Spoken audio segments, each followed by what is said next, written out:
ठीक है, तो कल का कहां तक हो गया था?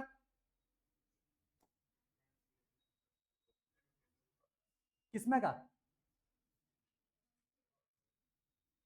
गॉस थ्योरम के डिफरेंट केसेस हो गए थे। डिफरेंट केसेस बोलने का मतलब कौन से केसेस?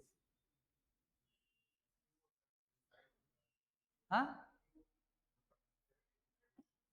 अच्छा हाँ, वो 5 केसेस जो तुमको लिखवाए थे। ठीक, चार्ज चार्ज अगर इनसाइड में अगर जीरो हो तो फिर नेट फ्लक्स जीरो हो जाता है, डाइपोल अगर होगा तो ठीक है। तो इस हिसाब से वो तुम्हारे डिफरेंट केसेस जो थे ये हो गए कंप्लीट। अब इसके बाद तुम्हारा यहाँ पे एक और थ्योरम आता है, ठीक है, डिडक्शन ऑफ कुलम्स लॉ, ठीक, बाय यूजिंग गॉस थ्योरम। तो गॉस थ्योरम को यूज करके कुलम्स लॉ ये इसका फॉर्मूला डिराइव किया जाता है। लेकिन सीबीएसई के सिलेबस में मैं देखा हुआ था तो उसमें ये स्पेसिफाई नहीं किया हुआ है। लेकिन अगर किसी के स्कूल वाले बताएंगे तो फिर मेरे को इन्फॉर्म कर देना, मैं उसको फिर करवा दूंगा यहाँ। ठीक, ज्यादा नहीं है, मुश्किल से 5 मिनट का। ठीक, ठीक है। तो इसके बाद फिर हम लोग देखेंगे गॉस थ्योरम के वेरियस सॉरी उसके एप्लीकेशंस। क्लियर? तो गॉस थ्योरम के जो एप्लीकेशंस हैं इनमें से बेसिकली हमको 3 एप्लीकेशंस देखने हैं। एक हम लोग देखेंगे कि किसी भी एक uniformly charge infinitely long wire के वजह से, उससे जैसे मान लो ये एक वायर हो गया, इस वायर से आर डिस्टेंस पे कोई सा एक पॉइंट ले लेंगे तो इस पे जो इलेक्ट्रिक फील्ड रहेगा, ठीक है, इस पॉइंट पे जो इलेक्ट्रिक फील्ड रहेगा इसको हम लोग को निकालना है। क्लियर? तो ये तो हो गया है कि इनफाइनाइटली लॉन्ग, ये तो फाइनाइट लेंथ का है ना। ठीक, जो लेंथ होगा ये बहुत ज्यादा होगा। एक ये हो गया। दूसरा, ऐसे ही किसी एक इनफाइनाइटली थिन प्लेन शीट, ठीक है, बहुत थिन प्लेट होना चाहिए और इनफाइनाइटली मतलब कि उसका एरिया होना चाहिए, तो उसके वजह से किसी एक आर डिस्टेंस के पॉइंट पे इलेक्ट्रिक फील्ड इंटेंसिटी निकालना है। क्लियर?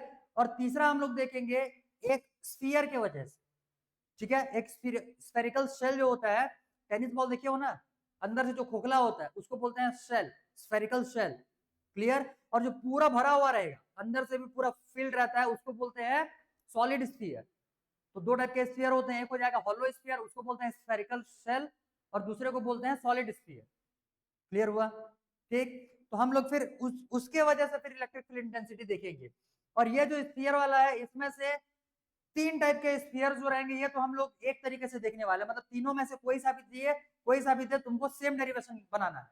और एक जो टाइप उस पर रहेगा वो अलग हो जाएगा, और वो जो टाइप रहेगा वो तुम्हारे पिछले साल के ग्रेविटेशनल चैप्टर से रिलेटेड। उस टाइम पे भी बोला था और बीच में भी अभी बोला था कि फिजिक्स स्टार्ट करने से पहले ग्रेविटेशन चैप्टर रिवीजन करके आया। ठीक है, वहां पे हम लोगों ने ग्रेविटी का वैल्यू निकाला हुआ था, अर्थ के सरफेस से आर डिस्टेंस दूर, अर्थ के सरफेस पे, और अर्थ के जब डेप्थ में चले जाएंगे, अंदर जाएंगे, तो वहां पे कितना होगा ग्रेविटी का वैल्यू। सेम वही कॉन्सेप्ट यहाँ पे हम लोग को यूज करना पड़ेगा। क्लियर? ये जो मैं तुम लोग को ग्रेविटी से रिलेटेड जिस सॉलिड स्फीयर के लिए इलेक्ट्रिक फील्ड निकालने के लिए बोल रहा हूँ, इसका डेरिवेशन तुम्हारे एनसीईआरटी की बुक में नहीं दिया हुआ है। ठीक, इससे रिलेटेड लेकिन क्वेश्चन तुम्हारे एग्जाम्पल में दिए हुए हैं। समझे? तो हमको उसका पहले डेरिवेशन देखना पड़ेगा, क्योंकि वो तुमको रास्ता बताएगा कि फॉलो कैसे कैसे तुमको सॉल्यूशन में स्टेप्स करने हैं। ठीक, चलो भाई, तो फिर ठीक है, इतने में से हम लोग आगे बढ़ते हैं यहाँ से। अगला हेडिंग लगाओ, एप्लीकेशंस ऑफ गॉस लॉ। तो अगला हेडिंग लगाओ, एप्लीकेशंस ऑफ गॉस लॉ।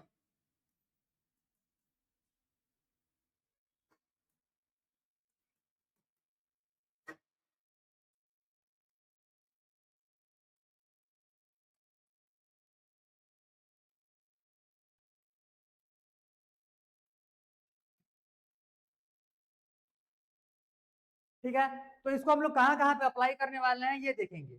सबसे पहले हम लोग इलेक्ट्रिक फील्ड इंटेंसिटी निकालने के लिए ही इसको अप्लाई करने वाले हैं। क्लियर? इलेक्ट्रिक फील्ड इंटेंसिटी को निकालने के लिए इसको अप्लाई करने वाले हैं। सबसे पहला जो हम लोग इलेक्ट्रिक फील्ड देखने वाले होंगे, लगा पहला नंबर है D, electric field due to infinitely long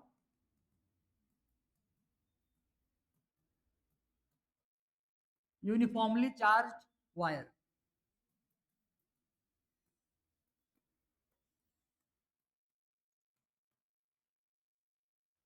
charge rod लिखो या फिर वायर लिखो,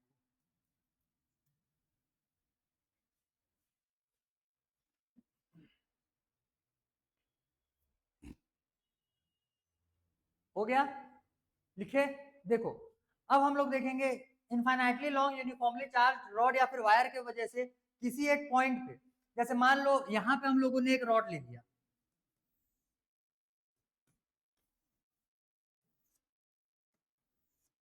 ये रॉड हो गया, क्लियर।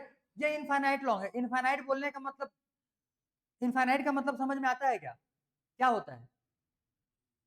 नहीं नहीं, इनफाइनाइट का मतलब हम लोग फिजिक्स में रिलेटिव लेते हैं, ठीक है, रिलेटिव लिया जाता है।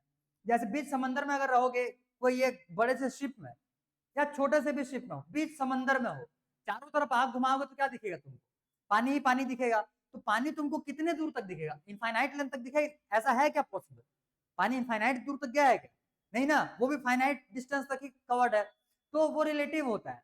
बोलने का मतलब जो डायमेंशंस होगा, डायमेंशंस अगर किसी जिस ऑब्जेक्ट के कंपैरिजन में हम लोग देख रहे हैं उसके कंपैरिजन में अगर बहुत ज्यादा बड़ा होगा, ठीक, तब के केस में हम लोग इनफाइनाइट लेंथ का बोल देंगे। जैसे मान लो मैं इतना ही बड़ा लिया हुआ हूं, मैं यहाँ पे मान लो इसका स्टडी सिर्फ इतने ही सेक्शन का करूंगा, फॉर एग्जाम्पल बोल रहा हूँ, ठीक। इतने छोटे से सेक्शन का अगर स्टडी करेंगे तो इस छोटे से सेक्शन के हिसाब से बहुत बड़ा हुआ कि नहीं हुआ? हो जाएगा, ठीक। तो उसके हिसाब से हम लोग इसको इनफाइनाइट मान लेंगे, ठीक है। अरे ऐसे समझो, जैसे ये मान लो एल लेंथ का हो गया, तो एक छोटा सा टुकड़ा क्या होता है? डीएल। तो डीएल की वजह से एल क्या होगा? इनफाइनाइट लेंथ का होगा कि नहीं होगा? क्योंकि डीएल डीएल इनफाइनाइट डीएल मिलाएंगे तब जाकर के एल बन रहा है वहां पे, मतलब बहुत सारे जब डीएल मिलाएंगे तब जाकर के एल बन रहा है यहाँ पे, क्लियर। तो इस हिसाब से जो इनफाइनाइट यहाँ पे टर्म हम लोग यूज करते हैं, ये रिलेटिव होता है फिजिक्स में खास करके, क्लियर हुआ? आ जाएगा समझ में ये? आगे देखो, तो ये हम लोगों ने लिया हुआ है एक रॉड, और ये जो है ये यूनिफॉर्मली चार्ज, ठीक है। ये यूनिफॉर्मली चार्ज है। यूनिफॉर्मली चार्ज बोलने का मतलब पूरे रॉड में जो चार्ज है वो इक्वली डिस्ट्रीब्यूटेड है। समझ में आ गया इतना? अब इस चार्ज रॉड की वजह से यहां से मान लो ये R distance, small R distance पे कोई एक पॉइंट पी है, इस पॉइंट पी पे हमको देखना है कि इस चार्ज रॉड की वजह से यहाँ पे इलेक्ट्रिक फील्ड कितना आएगा, ठीक है। यहाँ से आर डिस्टेंस, आर डिस्टेंस, ठीक। अब ये खाली इस पॉइंट पे नहीं, आर डिस्टेंस पे पूरे पूरे रॉड के वजह से कितना, जैसे मान लो यहाँ पे अगर बनाएंगे तो यहाँ, जैसे मैं यहाँ पे खड़ा हूँ, मैं यहाँ पे खड़ा हूँ, मेरे ये हाथ का डिस्टेंस इतना आ जाएगा, ठीक। तो अगर मैं घूमूंगा तो यहाँ पे एक क्या बन जाएगा? एक सिलेंडर फॉर्म हो जाएगा, ठीक है। तो वो जो सिलेंडर का बाउंड्री रहेगा, उसका जो सरफेस रहेगा, ठीक, तो सिलेंडर के किसी भी सरफेस पे मेरे को इलेक्ट्रिक फील्ड इंटेंसिटी पता करना है। ये वो क्वेश्चन, किसी एक स्पेसिफिक पॉइंट बोलने का मतलब स्पेसिफिक पॉइंट नहीं, उस सरफेस के स्पेसिफिक पॉइंट, क्लियर हुआ ये? ठीक है। अब ध्यान से समझो, जब हम लोग को गॉस लॉ यूज करना रहता है या फिर गॉस थ्योरम यूज करना रहता है किसी भी चार्ज बॉडी के अराउंड, क्लियर, या किसी भी चार्ज बॉडी के अंदर, हमको अपने से एक सरफेस क्रिएट करना होता है, क्लियर हुआ ये? हमको अपने से उसमें एक सरफेस क्रिएट करना होता है, और उस सरफेस को हम लोग बोलते हैं गॉसियन सरफेस, क्लियर हो गया? उसको हम लोग बोलेंगे गॉसियन सरफेस।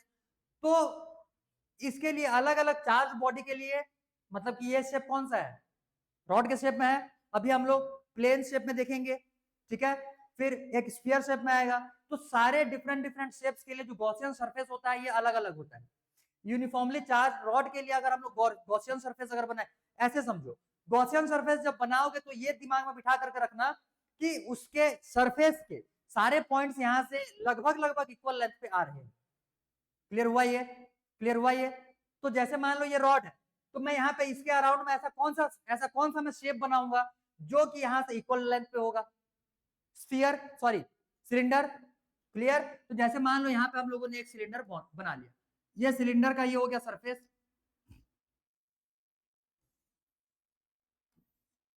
ठीक है। अब मेरे को ये आर लेंथ में इस रॉड के वजह से इलेक्ट्रिक फील्ड का इंटेंसिटी पता करना है। ये जो रॉड है यहाँ से इलेक्ट्रिक फील्ड निकल करके जा रहा होगा, ये तो चारों तरफ जा रहा होगा। जैसे मान लो मैं पूरा का पूरा रॉड हो गया, तो मेरे से इलेक्ट्रिक, अगर मैं पॉजिटिवली चार्ज हुआ तो मेरे से इलेक्ट्रिक फील्ड इंटेंसिटी कौन से डायरेक्शन से निकलेगा? चारों डायरेक्शन से। इधर से भी सामने जाएगा, इधर से भी जाएगा, ये साइड भी जाएगा, ये चारों तरफ निकलेगा ना, क्लियर हुआ? बोलने का मतलब ये जो पूरा का पूरा एक सिलेंडर फॉर्म होगा मेरे अराउंड, ठीक, पूरे सिलेंडर के सारे पॉइंट्स को इलेक्ट्रिक फील्ड इंटेंसिटी जा रहा होगा। चारों दिशाओं में, ठीक है। तो यहां से इलेक्ट्रिक फील्ड का डायरेक्शन ये भी होगा, इधर भी होगा, इधर भी होगा, और यहां से ये सामने की तरफ भी होगा और पीछे अंदर की तरफ भी होगा। क्लियर हुआ? ये इतना समझ में आ गया? तो ये हो जाएगा इलेक्ट्रिक फील्ड का डायरेक्शन। कोई डाउट इतने में नहीं है? आगे देखो, अब ध्यान से समझो, हम लोगों ने इलेक्ट्रिक फ्लक्स का रिलेशन देखा हुआ था, phi is equals to integration of E D A, देखे थे, या डी एस, जो भी है, ठीक है। तो वो जो हम लोगों ने इंटीग्रेट, वहां पे तुमको ई दिखा कि नहीं दिखा? और वो जो ई है वही इलेक्ट्रिक फील्ड इंटेंसिटी है, और हमको उसी का वैल्यू क्या करना है, फाइंड आउट करना है। क्लियर हो गया? ठीक। तो रिलेशन हम लोग कहां से लेकर के आएंगे? जो हम लोगों ने गॉस थ्योरम देखा हुआ था, उसी थ्योरम को हम लोग यहाँ पे यूज करेंगे। अब होता क्या है कि किसी भी एक, जैसे मान लो ये एक चार्ज बॉडी अंदर में रखा हुआ है, ठीक, और इसके बाहर में हम लोगों ने एक गॉसियन सरफेस बनाया, तो जितने भी इलेक्ट्रिक फील्ड लाइंस निकल रहे होंगे, ठीक है, जितने भी फील्ड लाइंस निकल रहे होंगे वो इस गॉसियन सरफेस को क्रॉस करके बाहर निकलेंगे, और उन्हीं को हम लोग क्या बोलते हैं, इलेक्ट्रिक फ्लक्स। उन्हीं को क्या बोला जाता है, इलेक्ट्रिक फ्लक्स। अरे बोलते हैं ना उन्हीं को। क्लियर हो गया ये? ठीक। तो देखो, यहां से जो नेट फ्लक्स या फिर टोटल फ्लक्स जो निकलेगा, जो इस गॉसियन सरफेस से जो टोटल फ्लक्स यहां से निकलने वाला होगा, ठीक है, वो देखो कहां कहां से निकलेगा। सबसे पहला ऊपर में एक ढक्कन शेप में दिख रहा होगा तुमको, सर्कुलर शेप में। तो एक तो सरफेस हो गया ये ऊपर वाला पहला नंबर सरफेस। एक नीचे में भी तुमको सर्कुलर सरफेस दिखेगा, ये हो जाएगा तुम्हारा सेकंड नंबर का सरफेस। और एक तीसरा सरफेस तुमको दिखेगा यहाँ पे ऐसे कर्व। क्लियर हो गया? तो ये हो जाएगा कर्व्ड सरफेस, तीसरे नंबर का सरफेस। वो डाउट इतने में नहीं है? आगे देखो, इलेक्ट्रिक फील्ड जो है ये किधर निकल करके जा रहा है, इस डायरेक्शन में, ठीक। ये जो ऊपर का सरफेस है, इसका एरिया वेक्टर किधर जाएगा, ऊपर के डायरेक्शन में, समझे? तो यहां से इलेक्ट्रिक फील्ड का डायरेक्शन हो गया ये या कोई सा भी ले लो, और एरिया वेक्टर किधर जा रहा है, ऊपर। तो दोनों के बीच में एंगल कितने का फॉर्म हो जाएगा, 90 डिग्री का। क्लियर हो गया? और अगर एरिया वेक्टर और इलेक्ट्रिक फील्ड के बीच में तुम्हारा एंगल 90 डिग्री का होता है, तब के केस में फ्लक्स का वैल्यू कितना हो जाता है, वहां से 0। आया बात समझ में इतना? तो जो कंडीशन तुम्हारे ऊपर के सरफेस के लिए होगा, सेम वही कंडीशन नीचे के सरफेस के लिए होगा। तो नेट फ्लक्स इसमें से जो निकलने वाला रहेगा वो कहां से क्रॉस होगा, उसके सिर्फ और सिर्फ कर्व्ड सरफेस एरिया से। कहां से पास होगा बोलने से, उसके सिर्फ और सिर्फ कर्व्ड सरफेस एरिया से। क्लियर हो गया ये? क्लियर हुआ ये? अब इसको देखो कैसे लिखना है। फाई टोटल या फिर phi net is equal to, यहां से हो जाएगा फाई 1, बोलने का मतलब पहले वाले सरफेस से क्रॉस होने वाला फ्लक्स। क्लियर? दूसरा प्लस फाई 2 मतलब दूसरे वाले सरफेस से पास होने वाले फ्लक्स। क्लियर हुआ?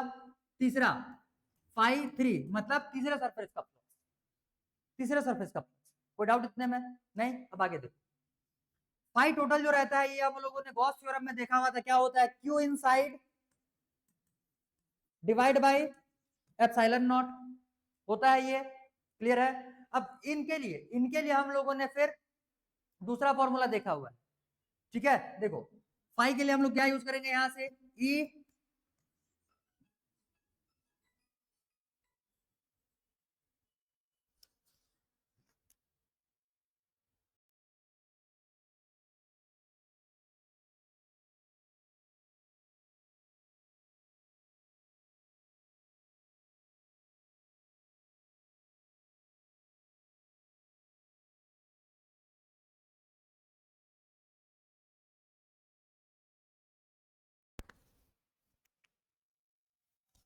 हाँ, तो कहां पे थे हम लोग, यहां से फाई का वैल्यू हम लोगों ने निकाला हुआ था। अरे इलेक्ट्रिक फ्लक्स का फॉर्मूला देखे है ना, phi equals to E dot DS होता है करके, ठीक है। तो उसका इंटीग्रेशन का भी फॉर्म पूरा का पूरा देखे हुए थे। यहां से पहले वाले के लिए क्या हो जाएगा, इलेक्ट्रिक फील्ड तो सेम निकल करके जा रहा है, ठीक। तो यहां से ये हो जाएगा ई, ऐसे लिख, E dot D S cos, पहले वाले सरफेस के लिए कितना आएगा, 0 डिग्री। क्लियर हुआ? तो यहाँ सॉरी 90 डिग्री, पहले वाले सरफेस के लिए कितना आएगा, यहाँ से 90 डिग्री। तो ये क्या हो जाएगा, ई डी एस कॉस 90 डिग्री, ठीक। दूसरे के लिए, दूसरे वाले नीचे वाले सरफेस के लिए क्या हो जाएगा, ई डी एस कॉस 90 डिग्री, ये भी। क्लियर हुआ? तीसरे के लिए, तीसरे बोलने का मतलब जो कर्व्ड सरफेस एरिया है उसका दिख रहा है ना वहां पे, कर्व्ड सरफेस एरिया। तीसरे के लिए क्या हो जाएगा, E dot D S cos 0 degree. यहां तक समझ में आया? क्लियर हुआ? इसको पहले उतारो यहाँ तक, फिर इसको आगे कंटिन्यू करेंगे। इसको नीचे में और सॉल्व करना पड़ेगा। उतारो, जल्दी उतारो इसको, कॉपी में फटाफट नोट डाउन करो।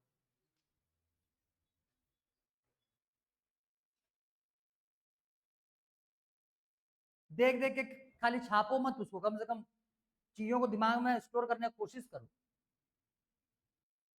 हो गया? ठीक हो गया क्या? इतना लिख लिए। देखो अब आगे हम लोग को यहां से इसको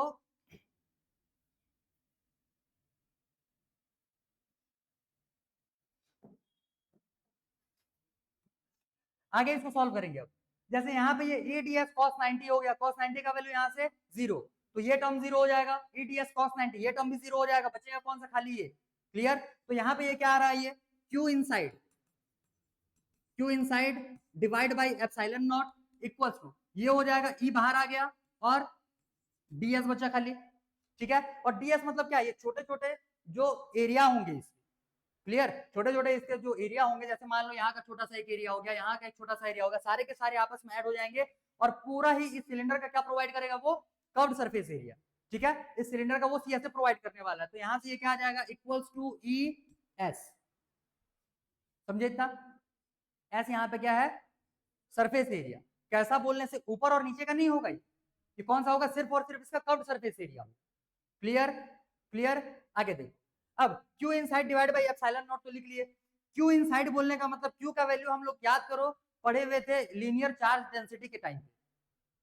अरे लीनियर चार्ज डेंसिटी देखे थे ना, एक इनफाइनाइट लॉन्ग वायर के वजह से किसी एक पॉइंट पे इलेक्ट्रिक फील्ड का इंटेंसिटी निकालना, तो वहां पे हम लोग लीनियर चार्ज डेंसिटी यूज किए हुए थे। Lambda is equals to Q divide by L। Clear? तो यहां से तुम्हारा क्या आ जाएगा? Q इक्वल्स टू क्या आ जाएगा? ये लैम्डा इंटू L आएगा। समझे? तो यही वो चार्ज डेंसिटी है, इसको यहाँ पे हम लोग को प्लेस करना पड़ेगा।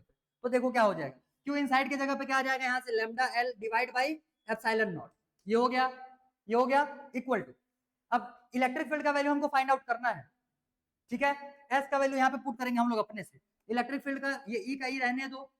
S मतलब कर्व्ड सरफेस एरिया। सिलेंडर का कर्व्ड सरफेस एरिया क्या होगा? जब इसका रेडियस कितना ले रहे हैं हम लोग?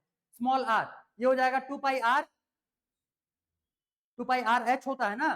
तो मान लो ये जो लेंथ है रॉड का, उतना ही लेंथ का हम लोग क्या ले रहे हैं? सिलेंडर ले रहे हैं, तभी ना वो उसको पूरा का पूरा कवर कर पाएगा। बोलने का मतलब ये है कि अगर लेंथ L लेंथ का अगर ये रॉड होगा, तो L लेंथ का ही क्या हो जाएगा? ये सिलेंडर हो जाएगा। समझे? अरे गॉसियन सरफेस बोलने का मतलब जो भी चार्ज बॉडी है उसको पूरा कवर करना चाहिए। ठीक, कल गॉस थ्योरम देखे थे, तो उसके इनसाइड में चार्ज लिए थे, ये स्फीयर लिए हुए थे, तो यहाँ इनसाइड में चार्ज लिए थे, याद करो। अगर ये चार्ज बाहर में आ जाएगा तो उसका इसके ऊपर में कोई भी फ्लक्स नहीं प्रोड्यूस करेगा, नहीं बनेगा। देखे थे ना? सेम वैसे ही जो भी यहाँ पे अंदर में चार्ज बॉडी रहेगा, गॉसियन सरफेस पूरा का पूरा उसको कवर करना चाहिए। तो लेंथ भी इसका कितना ले लेंगे हम लोग? L का।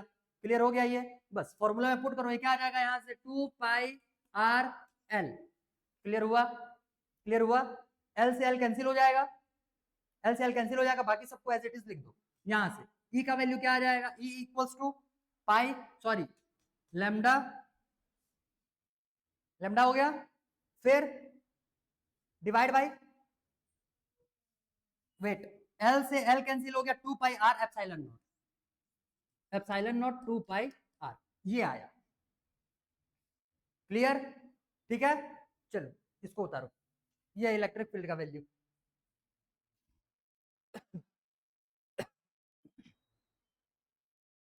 लिख लिए? लिखे? ठीक, तो ये समझ में आ गया, ये पूरा क्लियर हुआ। ये डेरिवेशन कहाँ से आया है, इसमें कोई डाउट नहीं होना चाहिए। ध्यान से समझो। अब यहाँ पे इसका तो यूज कर लिया हम लोगों ने इसको दिखाने के लिए। अब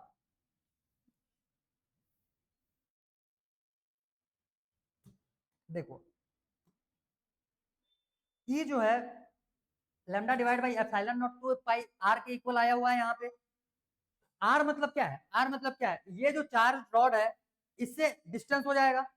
ठीक, तो यहाँ पे देखो ये ई जो है ये आर से रिलेटेड दिख रहा है कि नहीं दिख रहा है? अरे ई आर से रिलेटेड है ना, लेकिन होगा क्या यहाँ से? Lambda constant, lambda constant, epsilon not constant, 2 pi constant, बचा क्या? आर। क्लियर? तो ई जो है ये इनवर्सली प्रोपोर्शनल है किसके? आर के। बोलने का मतलब जब इस रॉड से डिस्टेंस को हम लोग बढ़ाते जाएंगे आगे, तो इलेक्ट्रिक फील्ड इंटेंसिटी का वैल्यू क्या होते जाएगा, कम होते जाएगा। समझ में आया ये, क्लियर हुआ? ठीक है, तो ये तुमको यहाँ पे रिलेशन बताना पड़ेगा अगर बताने के लिए पूछा तो। ठीक, ये एक लिख लो यहाँ पे नीचे में। इसका एक्चुअली एक ग्राफ भी आता है, हालांकि वो एनसीईआरटी में भी ना दिया हो, लेकिन रेफरेंस बुक्स वगैरह में मिलता है। तो इसके लिए ई वर्सेस आर का एक ग्राफ भी दे दिया जाता है। जैसे मान लो यहाँ पे ये ग्राफ प्लॉट किया हम लोगों ने, ठीक, तो इसका जो ग्राफ प्लॉट होता है ये इस हिसाब से प्लॉट होगा। जैसे मान लो इलेक्ट्रिक फील्ड इंटेंसिटी जो है ये आर बढ़ने के साथ साथ इधर आर बढ़ते जा रहा है आगे, तो आर बढ़ेगा तो इलेक्ट्रिक फील्ड इंटेंसिटी क्या होता जाता है, कम होते जाता है। Clear? Generally inversely proportional graph ऐसे ही प्लॉट होता है। ठीक है, तो ये हो जाएगा इसके लिए ग्राफ तुम्हारा ई वर्सेस आर का मतलब कि इलेक्ट्रिक फील्ड इंटेंसिटी और इस रॉड से डिस्टेंस के बीच में। ठीक है, बन जाएगा इतना। चलो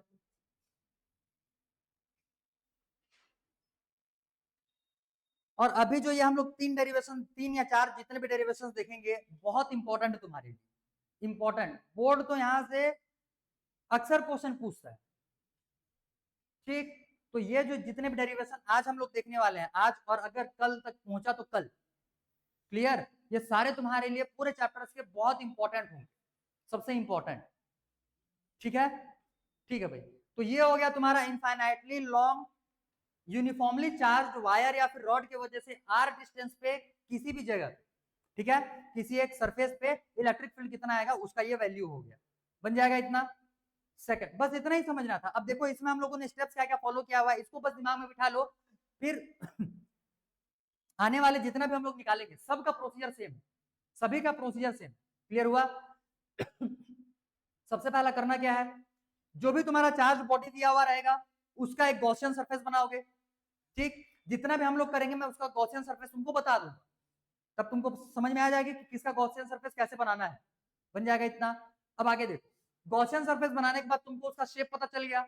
इसके बाद ये आइडेंटिफाई करो कि उसके जो सरफेसेस हैं ये इलेक्ट्रिक फील्ड, सबसे पहले तो इलेक्ट्रिक फील्ड का डायरेक्शन फाइंड आउट कर लो। क्लियर? इलेक्ट्रिक फील्ड का डायरेक्शन मिलने के बाद अब ये देख लो कि उस गॉसियन सरफेस के टोटल सरफेसेस कितने हैं। जैसे यहाँ पे गॉसियन सरफेस हम लोगों ने क्या बनाया, सिलेंडर, सिलेंडर के टोटल कितने सरफेसेस हो जाएंगे, 3, एक ऊपर एक नीचे और एक कर्व्ड सरफेस। क्लियर इतना?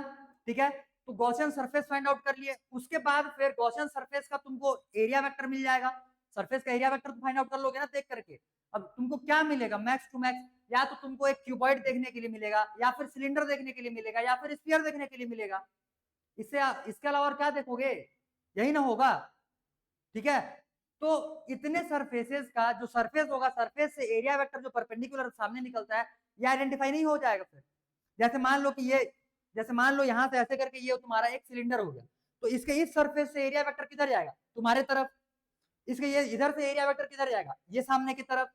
ठीक, तो इस हिसाब से एरिया वेक्टर फाइंड आउट कर लेना है। एरिया वेक्टर और इलेक्ट्रिक फील्ड के बीच का एंगल देख लोगे, उसके बाद या तो 0 डिग्री आएगा या फिर 90 डिग्री, उसके अलावा तुमको और किसी भी एंगल से डील नहीं करना है। क्लियर? ठीक है, तो या तो 0 डिग्री आ रहा होगा या फिर 90 डिग्री आ रहा होगा। अब इतना आइडेंटिफाई करने के बाद गॉसियन सरफेस तो बना चुके रहोगे। तुम्हारे सारे आने वाले टॉपिक्स में पहला स्टेप यही है, टोटल फ्लक्स इक्वल्स टू सारे सरफेसेस से निकलने वाले फ्लक्स। क्लियर हो गया? Total flux is equals to हो जाएगा इंडिविजुअली सारे सरफेस से निकलने वाले सारे फ्लक्स। तो phi total is equals to जितने सरफेसेस है सभी के फ्लक्स को क्या कर दोगे, ऐड कर दोगे। फ्लक्स जो रहता है ये स्केलर क्वांटिटी होता है, वेक्टर है क्या, नहीं ना, स्केलर क्वांटिटी है। तो स्केलर क्वांटिटी को हम लोग डायरेक्ट प्लस कर देंगे, इसके लिए हम लोग को वेक्टर सम करने का और वहां पे रिक्वायरमेंट नहीं होगा। समझ में आ गया ये? जब हम लोग इसको डायरेक्ट प्लस करेंगे तो 5 1 5 2 5 3, सबसे पहला इधर जो क्यू टोटल लिखे हुए रहोगे इसको तुम तोड़ोगे गॉस थ्योरम से। इसको किस में ब्रेक करना है, गॉस थ्योरम से। और इधर हम लोग फ्लक्स का कॉन्सेप्ट लगाए, इधर कौन सा कॉन्सेप्ट लगाए हम लोग, फ्लक्स का, तो इधर तुम लोग यूज करोगे फ्लक्स। ठीक है, गॉस थ्योरम क्या बोलता है, नेट या फिर total charge inside a surface, inside a surface is 1/एप्सिलॉन times of charge inside the surface, यही बोलता है। और हम लोग यहाँ पे जो फ्लक्स निकाल रहे हैं वो इंडिविजुअल सरफेस का निकाल रहे हैं। ठीक है, तो यहाँ पे हम लोगों ने EDS cos 90 वाला वैल्यू यहाँ पे पुट कर दिए। इसके बाद फिर कुछ नहीं करना है, तुमको बस सॉल्व कर देना है। इसके बाद तुमको इसको सिंपली सॉल्व कर देना है। क्लियर? क्लियर? अरे बन जाएगा अब। ठीक, तो इसको लिख लिए हो ना। अगला टॉपिक लगाओ, अगला हेडिंग लगाओ, electric field due to an infinitely charge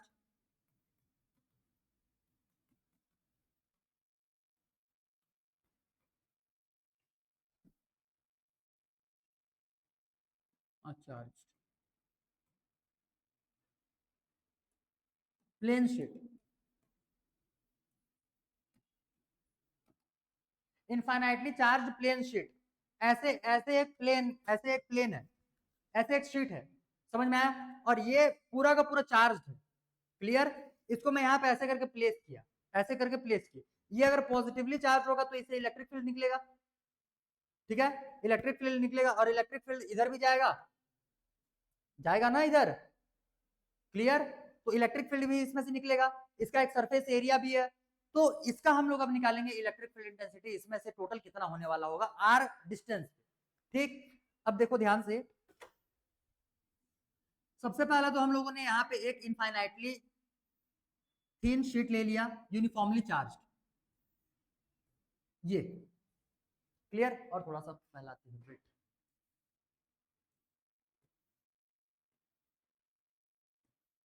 ये इनफाइनाइटली प्लेन शीट हो जाएगा, पूरा का पूरा पॉजिटिव चार्ज भरा हुआ है। अब देखो ध्यान से, इस वाले शीट से मान लो यहाँ पे आर डिस्टेंस पे, यहाँ पे आर डिस्टेंस पे कोई सा एक पॉइंट लेंगे, और यहाँ पे हम लोग को इसके वजह से इलेक्ट्रिक फील्ड इंटेंसिटी निकालना है। चाहे आर पॉइंट डिस्टेंस इधर ले लो चाहे इधर ले लो, दोनों वही होने वाला है, क्योंकि इधर से इलेक्ट्रिक फील्ड उधर भी जाएगा और पीछे भी तो जाएगा। समझे? ये पॉजिटिवली चार्ज है। अब देखो, इसके लिए हम लोग इस पॉइंट के लिए अब बनाएंगे गॉसियन सरफेस, क्योंकि हमको इस पॉइंट का निकालना है, तो इसके लिए हम लोग बनाएंगे गॉसियन सरफेस। अब गॉसियन सरफेस हम लोग इसको दो तरीके से बना सकते हैं। रेफरेंस बुक में देखोगे तो इसके लिए गॉसियन सरफेस बनाया हुआ है तुम्हारा सिलेंडर। क्लियर? एक सिलेंडर बनाया हुआ है। और वहीं अगर एनसीईआरटी की बुक की बात करोगे तो उसमें एक तुम्हारा रेक्टेंगुलर पाइप बनाया हुआ है। ठीक, रेक्टेंगुलर पाइप मतलब समझ में आता है, जैसे ये पाइप तुमको सिलिंड्रिकल शेप में दिखेगा। ठीक, ये पाइप जो है ये तुमको सिलिंड्रिकल शेप में दिखेगा, ये रॉड, और यहाँ से जो ये वायरिंग हुआ है ये दिख रहा है, ये रेक्टेंगल शेप में दिख रहा है कि नहीं दिख रहा है तुम?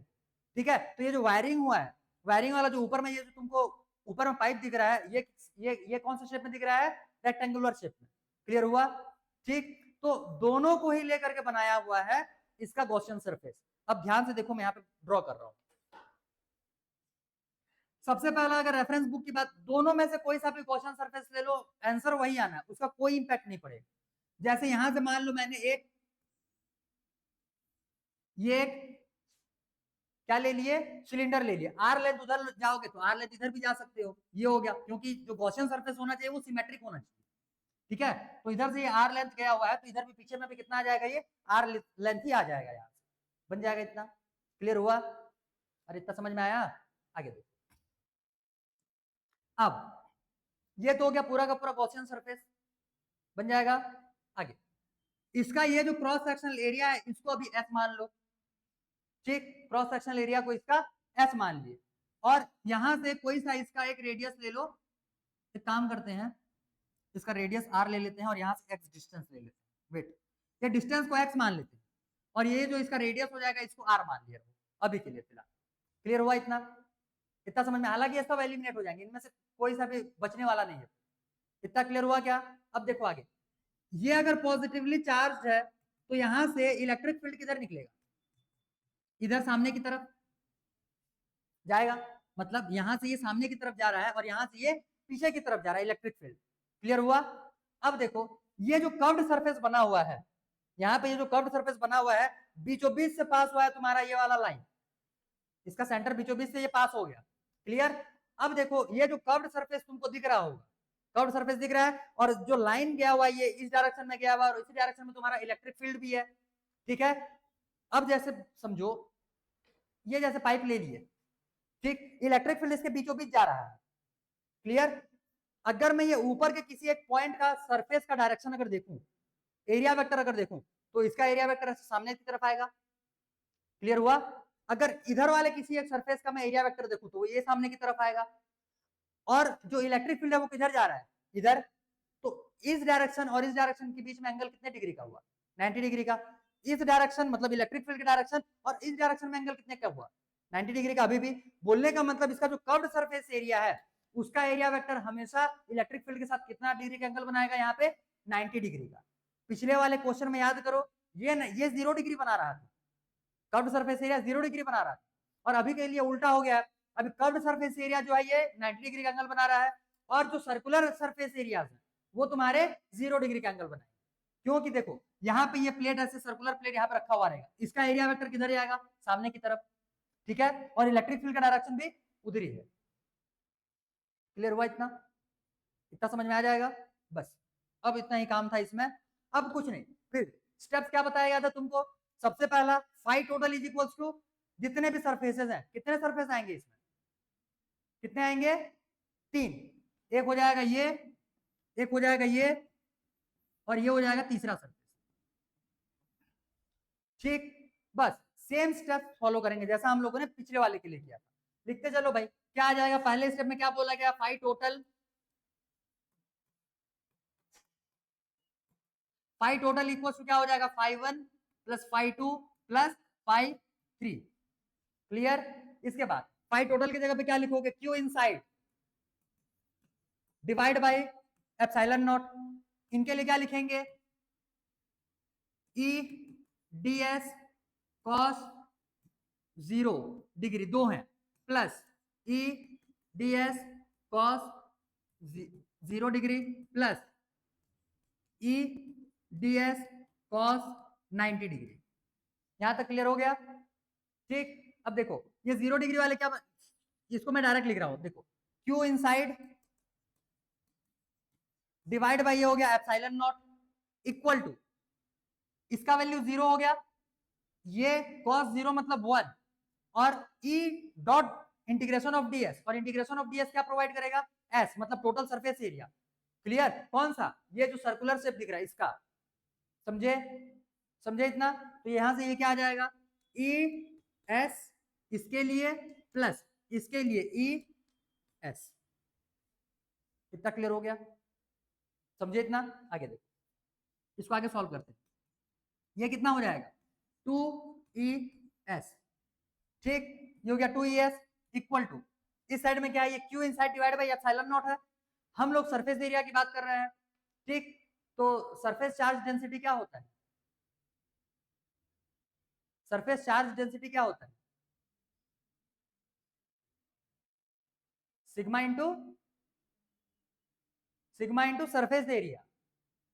सिग्मा इंटू क्या आएगा, सरफेस एरिया। गधों ये नहीं होता है क्या, Q is equals to surface charge density मतलब, sorry, sigma is equals to surface charge density मतलब चार्ज डिवाइड बाय सरफेस। तो यहां से Q का वैल्यू निकालोगे तो सिग्मा इंटू एस आएगा कि नहीं आएगा, आएगा ना, उसी को यहां पे रखेंगे, इक्वल्स टू Q के जगह पे क्या रखेंगे अभी, सिग्मा एस। क्लियर हो गया? सिग्मा एस डिवाइड बाय क्या आ जाएगा, एप्सिलॉन नॉट। तो यहां से एस एस कैंसिल हो गया, एस एस कैंसिल हो गया, बचेगा क्या, 2e equals to sigma divide by epsilon not. तो यहां से e का वैल्यू कितना आएगा, sigma divide by 2 epsilon not. सिर्फ इतना आया? क्लियर? ठीक। ये है तुम्हारा electric field intensity uniformly charge plate के लिए। समझे? स्टेप्स क्लियर हुआ क्या, फाइंड आउट कैसे करना है, बहुत ही सिंपल स्टेप। सबसे पहला phi total, phi 1 phi 2 phi 3 phi 4 जितने भी सरफेसेस आएंगे सभी को वहां पे लिख डालो। क्लियर? इसके बाद फिर इधर फाई टोटल को Q inside bye epsilon not में तोड़ना है, उधर वाले को इंटीग्रेशन के फॉर्म में तोड़ दो, EDS के फॉर्म में, सारे एंगल्स को उधर लिख लो। क्लियर? जहां पे भी तुमको E दिख रहा होगा E का वैल्यू तुमको निकालना है, वहां से बन जाएगा। अभी देखो यहाँ पे तुम्हारा जो E का वैल्यू आया हुआ है, जो इलेक्ट्रिक फील्ड इंटेंसिटी यहाँ पे आया हुआ है, ये किन पे डिपेंड कर रहा है, सिग्मा पे और एप्सिलॉन नॉट पे। दोनों के दोनों क्या होते हैं, कांस्टेंट वैल्यूज। बोलने का मतलब देखो इलेक्ट्रिक फील्ड इंटेंसिटी बोलने का मतलब क्या हो जाएगा कि इलेक्ट्रिक फील्ड इंटेंसिटी उस स्पेसिफिक पॉइंट में कितना हो रहा होगा, ठीक है। जैसे मान लो यहां से हम लोगों ने एक्स डिस्टेंस पे इस पॉइंट पे इलेक्ट्रिक फील्ड इंटेंसिटी निकाला, क्लियर। अब यहां से अगर ये यूनिफॉर्मली चार्ज बॉडी है तो यहां से जो तुम्हारे इलेक्ट्रिक फील्ड लाइंस निकलेंगे ये कैसे निकलेंगे, यूनिफॉर्म फील्ड लाइंस होंगे, मतलब पैरेलल जाएंगे सारे के सारे, क्लियर हुआ। अब यहां से मान लो पैरेलल सारे के सारे लाइंस फील्ड लाइंस जा रहे हैं तो हर एक पॉइंट पे इलेक्ट्रिक फील्ड का वैल्यू कितना होगा, इक्वल, चाहे यहां पे निकालो चाहे यहां पे निकालो चाहे 10 किलोमीटर बाद निकालो। बोलने का मतलब यहाँ पे ये है कि इसके लिए यूनिफॉर्मली चार्ज प्लेट की वजह से, ठीक, जो इलेक्ट्रिक फील्ड होता है ये डिस्टेंस के हिसाब से ये बढ़ता कम होता नहीं है, डिस्टेंस के हिसाब से भी ये कांस्टेंट रहता है। क्या हो जाएगा ये कांस्टेंट।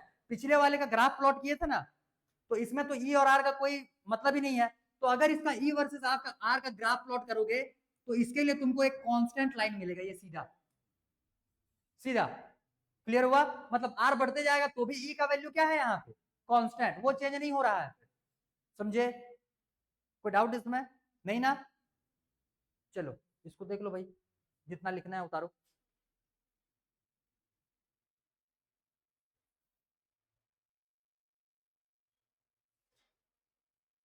अब मैं इसको बता दिया, एनसीईआरटी के बुक में जो तुम्हारा डायग्राम बनाया हुआ है जो इसके लिए गॉसियन सरफेस यूज किया हुआ है, ठीक है। अब उसको भी एक बार देख लो, ये उतार लिया पूरा, आगे देखो।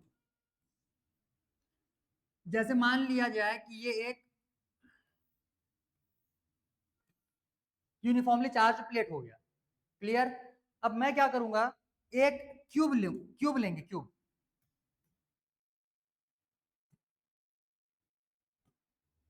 एक क्यूब लेंगे और इसमें से पूरा का पूरा यहां से इसका क्या बना दिया जाएगा, वेट, ऐसे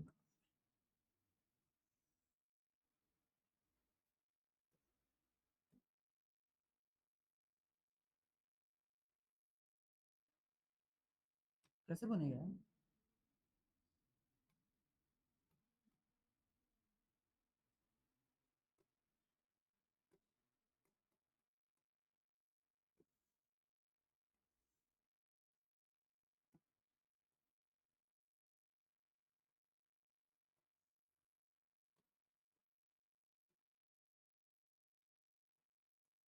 ये अब तुमको दिख रहा होगा, ये क्यूब है समझ लो, मतलब क्यूबॉइड है समझ लो, ठीक। तो इसको हम लोग क्या बोलते हैं, इसको स्पेसिफिक नाम दिया हुआ है, रेक्टेंग, लिख देता हूं यहां पे, रेक्टेंगुलर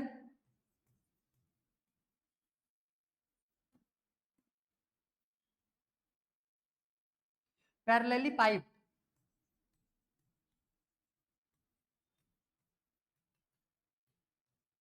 पैरेलली पाइप, क्लियर। इस गॉसियन सरफेस का नाम है, पिछले में हम लोग क्या लिए हुए थे, सिलेंडर लिए हुए, क्लियर हुआ। सिलेंडर लेंगे तो जो रिजल्ट तुम्हारा आएगा इसमें भी तुम्हारा सेम रिजल्ट आएगा, कैसे देखो ध्यान से, इसमें कुछ समझ में आया क्या, नहीं, इधर देखो, यहां से ये तो पूरा का पूरा पॉजिटिव चार्ज हो गया, हो गया। यहां से इलेक्ट्रिक फील्ड निकलेगा इस डायरेक्शन में, ये जो पैरेलली पाइप लिए हुए हैं हम लोग, इसका सामने के क्रॉस सेक्शन एरिया को ए मान लो, तो पीछे का भी क्रॉस सेक्शन एरिया क्या हो जाएगा, ए हो गया, क्लियर। तो पिछले बार जब हम लोग सिलेंडर लिए हुए थे तो सामने में तुमको एक सर्कल दिख रहा था और इधर भी तुमको एक सर्कल दिख रहा था। अभी जो पैरेलली पाइप ले लिए तो इसमें क्या दिख रहा है, सामने में भी तुमको एक स्क्वायर या फिर रेक्टेंगल दिखेगा और पीछे में भी तुमको एक स्क्वायर या फिर रेक्टेंगल दिखेगा। एरिया तो पिछले वाले सर्कल में भी एस माने हुए थे और इसमें भी एरिया क्या मानेंगे, ऐसी मान लो, समझे, इतना समझ में आया। अब दूसरा देखो, पिछले वाले में हम लोग जो सरफेस लिए हुए थे वो इस साइड में कर्व्ड सरफेस था, यहाँ पे तो फ्लैट सरफेस है तो इसको हम लोग लेटरल सरफेस एरिया बोलते हैं, ठीक है। तो इसमें से इस सरफेस का जो ऊपर की तरफ सरफेस है इसका सरफेस, इसका एरिया वेक्टर किधर जाएगा, ऊपर की तरफ, और इलेक्ट्रिक फील्ड किधर लग रहा है, इधर, तो इनके बीच में एंगल कितने का बना, तो उसका वैल्यू क्या हो जाएगा, 0। जो सामने की तरफ आ रहा है, ठीक, तो सामने की तरफ ये एरिया वेक्टर सामने की तरफ आ गया, सामने वाले सरफेस का, और इलेक्ट्रिक फील्ड किधर जा रहा है, उधर, अभी भी एंगल कितने डिग्री का, 90 डिग्री, तो इसका भी वैल्यू कितना, 0। नीचे वाले सरफेस के लिए भी वैल्यू कितना हो जाएगा, 0, और पीछे वाले के लिए भी कितना हो जाएगा, 0। तो ये जो चारों लेटरल सरफेसेस है इसके लिए तुम्हारा फाई का वैल्यू कितना हो जाएगा, 0। तो कितने सरफेसेस बचे, दो, एक सामने का और एक पीछे का। सेम यही तुम्हारा सिलेंडर के केस में भी बचा हुआ था, समझे?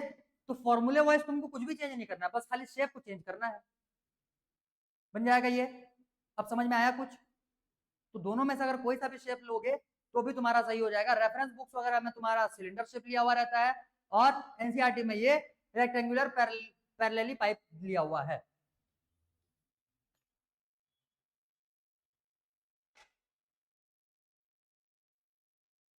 हुआ? हो गया इतना? ठीक है भाई। तो देखो, इतने में से तुम्हारे दो टाइप के सरफेसेस हो गए कंप्लीट, क्लियर? सॉरी, दो टाइप का क्या बोलना चाहिए, बॉडी के वजह से तुम्हारा इलेक्ट्रिक फील्ड इंटेंसिटी निकालना हो गया। एक हो जाएगा यूनिफॉर्मली चार्ज इनफाइनाइटली लॉन्ग, क्या बोलना चाहिए, वायर के लिए, थिन वायर के लिए, और एक थिन शीट के लिए। इन दोनों के लिए हम लोगों ने आर डिस्टेंस पे किसी भी एक सरफेस पे या फिर किसी एक पॉइंट के लिए इलेक्ट्रिक फील्ड निकालना सीख लिया, बन जाएगा अब ये। अब यहां से अब हम लोग देखेंगे कि किसी भी एक स्फेरिकल शेल के लिए, ठीक, स्फेरिकल शेल के लिए जब चार्ज जो है उसको प्रोवाइड किया गया है, चार्ज स्फेरिकल शेल को प्रोवाइड किया गया है, तब के केस में उससे बाहर, उसके सरफेस पे और उसके इनसाइड, तीन डिफरेंट प्लेसेस पे हम लोग को इलेक्ट्रिक फील्ड इंटेंसिटी अब निकालना है। क्लियर हुआ? तो दो, यहां पे हम लोग स्फीयर में दो लेने वाले हैं, एक तो स्फेरिकल शेल भी लेंगे, बोलने का मतलब हॉलो स्फीयर, और एक लास्ट केस हम लोग देखेंगे सॉलिड स्फीयर के लिए, ठीक है? सॉलिड स्फीयर के लिए तो पहले स्फीयर ही देख लो भाई, देख लो स्फीयर्स को पहले कंप्लीट कर लेते। देखो, स्फीयर जो रहते हैं बेसिकली तुमको दो टाइप से देखने के लिए मिलेगा, एक हो जाएगा हॉलो स्फीयर और एक हो जाएगा इसमें से सॉलिड स्फीयर। क्लियर हुआ? दोनों के टाइप्स में ही तुमको दो, सॉरी, इन दोनों में ही तुमको दो टाइप से देखने के लिए मिलेगा, हॉलो भी दो टाइप से रहेगा और सॉलिड भी दो टाइप से देखने के लिए मिलेगा। एक हो जाएगा तुम्हारा मतलब कि मेटल का बना हुआ, एक मेटल का बना हुआ मतलब कि conducting body, clear, conducting body, और एक हो जाएगा इंसुलेटिंग बॉडी या डाइलेक्ट्रिक बॉडी। क्लियर? अभी मैं समझाऊंगा दोनों को। फिर देखो, एक हो जाएगा मेटेलिक या फिर इसी को क्या बोलेंगे, कंडक्टिंग, ठीक है? दूसरा हो जाएगा नॉन कंडक्टिंग,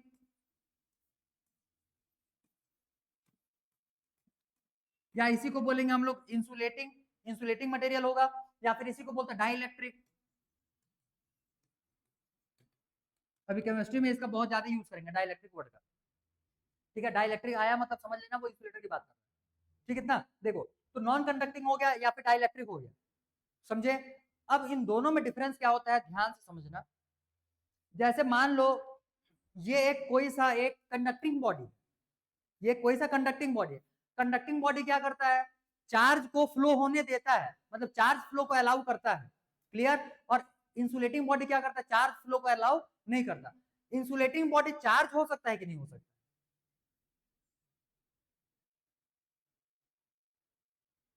एक इंसुलेटिंग मटेरियल चार्ज हो सकता है कि नहीं हो सकता है? हाँ, इधर, हाँ बोल रहे हो, पीछे, हाँ, कैसे? मैं बोल रहा हूँ चार्ज हो सकता है ये, मतलब चार्ज हो सकता है, चार्ज कैसे हो सकता है? नहीं पता? ये कैसे चार्ज कैसे हो सकता है, चार्ज कैसे हो सकता है? सिंपल, चार्जिंग मेथड देखे हुए थे हम लोग पहले ही में। किसी भी ऑब्जेक्ट को चार्ज करने के तीन मेथड होते हैं, एक कंडक्शन का, एक था ना, तो उसमें से एक रब करने वाला भी बताए थे। कंघी, कंघी जो रहता है जिसमें बाल को कंघी किया जाता है, वो कौन से लोहे का बना हुआ रहता है, किसका होता है? प्लास्टिक का, मोस्टली तुमको प्लास्टिक का देखने के लिए मिल जाएगा। प्लास्टिक इंसुलेटिंग मटेरियल होता है, वो चार्ज होता है कि नहीं होता है? वो भी सब्सटेंसेस को अपने में, सब्सटेंसेस को अपने तरफ अट्रैक्ट करता है ना। तो समझो, जैसे बॉडी अगर इंसुलेटिंग है तो भी उसको हम लोग चार्ज बना सकते हैं, बट ये है कि चार्ज उसमें फ्लो नहीं होगा, क्लियर? अब जैसे मान लो ये तुम्हारा एक कंडक्टिंग बॉडी होता, कैसा बॉडी होता है ये? कंडक्टिंग बॉडी होता। मैं यहाँ से वायर लेकर के आता, कोई सा भी एक इलेक्ट्रिक सोर्स से वायर लेकर के आता, और जब मैं वायर को इसमें टच करवाऊंगा तो चार्ज जो है ये पूरे बॉडी में फैल जाएगा, समझे इतना? लेकिन वहीं अगर ये इंसुलेटिंग मटेरियल है तो मान लो मैं ये चार्ज का सोर्स लेकर के आया और मैं यहाँ पे टच करवाया तो खाली यही वाला पोर्शन क्या होगा, चार्ज होगा, समझे? क्योंकि चार्ज तो इसी को प्रोवाइड किया गया है, इसी पॉइंट को प्रोवाइड किया गया है, और ये कंडक्टिंग नहीं होने की वजह से ये चार्ज का कंडक्शन नहीं करेगा, तो चार्ज जो है एक पॉइंट से दूसरे पॉइंट तक पहुंचेगा नहीं, तो जिस पॉइंट को हम लोग चार्ज दिया है चार्ज वहीं पर रह जाएगा, एक्यूमुलेट हो जाएगा वहां पे। क्लियर? और वहीं अगर ये कैसा बॉडी हुआ, तो कैसा बॉडी, अगर ये कंडक्टिंग बॉडी हुआ तब के केस में चार्ज जो है ये पूरे के पूरे सब तरफ यूनिफॉर्मली डिस्ट्रीब्यूट हो जाएगा। समझे? क्लियर हुआ ये? और इंसुलेटिंग बॉडी में यूनिफॉर्मली डिस्ट्रीब्यूशन नहीं होगा भी नहीं भी होगा, वो डिपेंड करेगा। क्लियर? लेकिन अगर कंडक्टिंग बॉडी है तो उसमें चार्ज जो है वो क्या हो जाएगा, पूरा का पूरा यूनिफॉर्मली डिस्ट्रीब्यूट हो जाएगा। इतना समझ में आ गया? क्लियर हुआ इतना? ठीक, अब देखो यहां से आगे। अच्छा एक काम करो, आज तो 57 भी हो गया, आज टाइम हो जाएगा, ये कंप्लीट नहीं कर पाएंगे। कल के क्लास में हम लोग पूरा स्फीयर खत्म करेंगे, ठीक है? इसके लिए हम लोग को बेसिकली दो डेरिवेशंस देखने हैं, एक तीन टाइप से। अच्छा वेट, स्फीयर तो पहले खत्म कर लें। तो ये मेटेलिक हो गया और ये नॉन मेटेलिक हो गया, इसको पहले कंप्लीट कर लेते हैं। दो टाइप के स्फीयर हो जाएंगे। अब इसमें से हॉलो स्फीयर जो रहता है इसको स्फेरिकल शेल भी बोलते हैं, खोखला होता है, ठीक? और एक सॉलिड है, एक सॉलिड है। इसमें से समझो मेटेलिक हो, कंडक्टिंग हो, क्या क्या बोले, मेटेलिक हो, कंडक्टिंग हो, हॉलो और सॉलिड का नॉन कंडक्टिंग, ऐसे समझो। सॉलिड का एक हो गया ये नॉन कंडक्टिंग, और सॉलिड का एक हो जाएगा कंडक्टिंग। क्लियर? हॉलो का एक हो जाएगा नॉन कंडक्टिंग और हॉलो का एक हो जाएगा कंडक्टिंग। तो तीन को पहले उठा, हॉलो के लिए दोनों, हॉलो के लिए दोनों, दोनों बोलने का मतलब कंडक्टिंग भी और नॉन कंडक्टिंग भी, दो टाइप हो गया। और सॉलिड में से खाली एक तुमको लेना है कंडक्टिंग। सॉलिड में किसको लेना है? कंडक्टिंग। क्लियर हुआ इतना? इतना समझ में आया? तो इन तीनों का हम लोग एक तरीके से पढ़ेंगे, ठीक हुआ? और तीसरा जो है नॉन कंडक्टिंग सॉलिड का, नॉन कंडक्टिंग किसका? सॉलिड का, इसको हम लोग अलग से पढ़ेंगे। ये जो तीनों टाइप हम लोग एक साथ देखने वाले हैं ये बहुत इजी और छोटा ही है। क्लियर? और बाकी इसका जो सॉलिड का नॉन कंडक्टिंग देखेंगे, ये पूरा का पूरा कॉन्सेप्ट पे बेस्ड है, किस पे बोलने से, तुम्हारे पिछले साल के ग्रेविटेशन। ठीक? पूरे का पूरा किस पे डिपेंड हो जाएगा, किस पे किस टाइप से बोलने से, ग्रेविटेशन के टाइप से। ग्रेविटेशन के लिए हम लोगों ने तीन टाइप से फॉर्मूला डिराइव किया हुआ है। ग्रेविटी का वैल्यू अर्थ सरफेस के r डिस्टेंस ऊपर जाएंगे तो, एक अर्थ सरफेस के ऊपर में, और दूसरा अर्थ सरफेस के जब अंदर चले जाएंगे। सेम वही कॉन्सेप्ट हम लोग यूज करेंगे नॉन कंडक्टिंग सॉलिड स्फीयर के। ठीक? एक सॉलिड स्फीयर के बाहर, एक सॉलिड स्फीयर के सरफेस में, एक सॉलिड स्फीयर के इनसाइड में। ठीक है?